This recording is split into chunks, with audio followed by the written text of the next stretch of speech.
5 questions for Jackdaw. How did you get into the wizarding business? Now, that's a tale. Becoming a wizard was no ordinary career choice, you see. It wasn't something I simply applied for, like a mundane job at the local tavern or bean farm. No. I suppose the wizarding business started with my knack for, well, let's say creative problem solving. I was always there to rouse the sleepyheads like Farmer Mordick, Roddy Squires, and of course, Bellissimo. They never appreciated my urgency about these magical matters, but that's the life of a wizard. You try to save the world and people still think you're just monologuing. Not to mention, I had a special talent for seeing things others couldn't. A kind of foresight, if you will. Well, once I even figured out an important prophecy by accidentally spilling hot sauce on it. Yes, magic is an art, and sometimes it takes a little creativity, or a taco night gone wrong, to get it right. Why do wizards wear pointy hats? The pointy hat.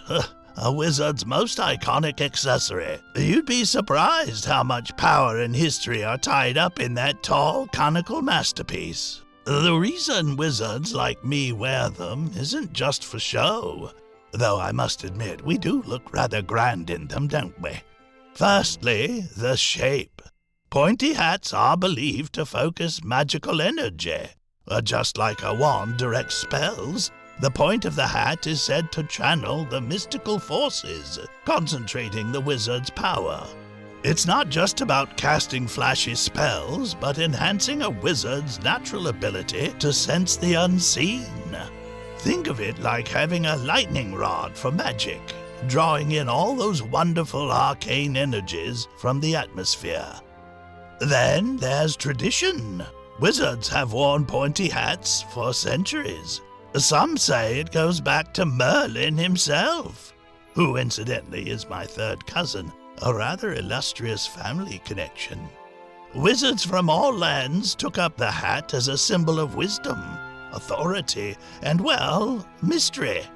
It also helps us stand out in a crowd. When you've got vital prophecies to deliver, it's handy to be noticed. Plus, it's quite the conversation starter. Well, just ask Roddy Squires, who once asked if my hat could tell the future. Well, sadly, the answer was no, but it's very good at hiding snacks.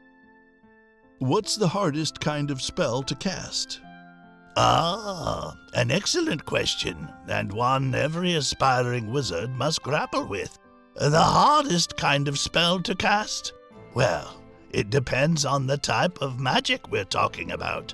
There are spells for all sorts of things, some as simple as cleaning up a room, though personally I prefer not to use those, and others as complex as bending time itself. But I'd say without hesitation that the hardest spells to cast are the ones that tangle with time. Messing with time is a dangerous game. Imagine trying to take a string, loop it around, stretch it, and tie it back together without unraveling the whole thing. Time is delicate, and if you're not precise, you can create paradoxes. Trust me, it gets confusing fast. I once attempted a spell to send a message back to myself. It turns out it was me who told me not to do it. Well, the headache lasted a week. Of course, if you're looking for a lighter but still very tricky spell, try turning an ogre into a gentleman. I attempted that once, and the results were mixed, at best.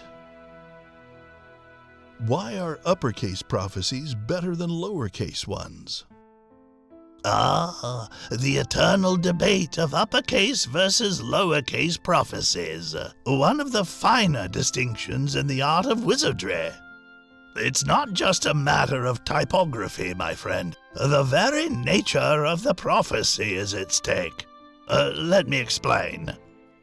An uppercase prophecy is grand, world-shaking, and filled with deep, mysterious meaning. It's the kind of prophecy that could determine the fate of kingdoms, or even the entire realm. These prophecies are written in bold capital letters because they carry enormous weight. Every word matters. You see, when a prophecy speaks in uppercase, it's saying, "Take me seriously, or the world as you know it might come crashing down." These kinds of prophecies often come with dire warnings about rising evils, chosen heroes, and the potential end of all things, unless certain actions are taken. They're usually full of dramatic flair, capitalized nouns like hero, dark lord, or treasure of ages. The stakes are always high, and they tend to feature epic battles between good and evil. Grand quests, you know. Think of them as the blockbuster prophecies. Now, a lowercase prophecy, on the other hand, is, a bit more casual. These prophecies might concern everyday events, such as finding your missing goat, or predicting the weather for next Tuesday. They're still magical, but they don't carry the same epic gravitas.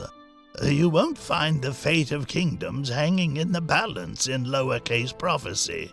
More likely, it'll predict whether you've misplaced your favorite hat or when the next shipment of beans will arrive.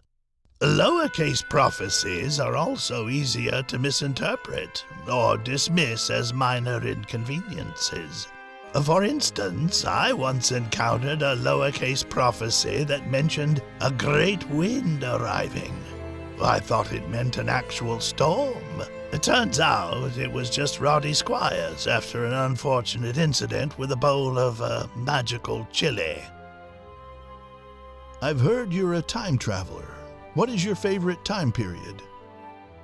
Ah, yes, I've dabbled in it, of course, though I like to think of myself as more of a time tourist than a meddler, most of the time at least. As for my favorite time period, that's a tough choice. But I'd have to say I have a particular fondness for the age of adventurous absurdity.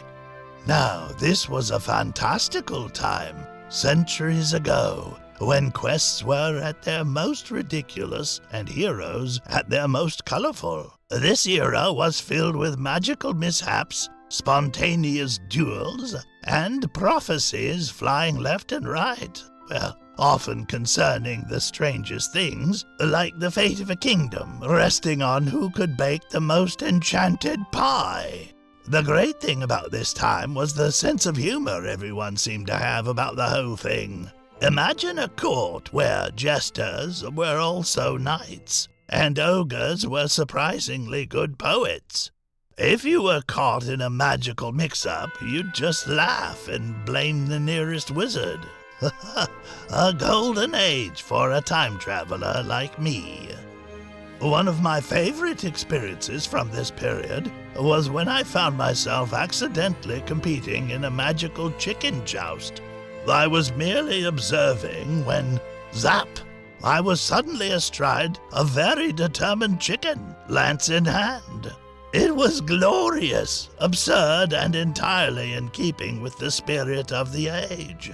The stakes? A magical turkey leg of immense flavor. Needless to say, I lost, but I had quite the feast afterward.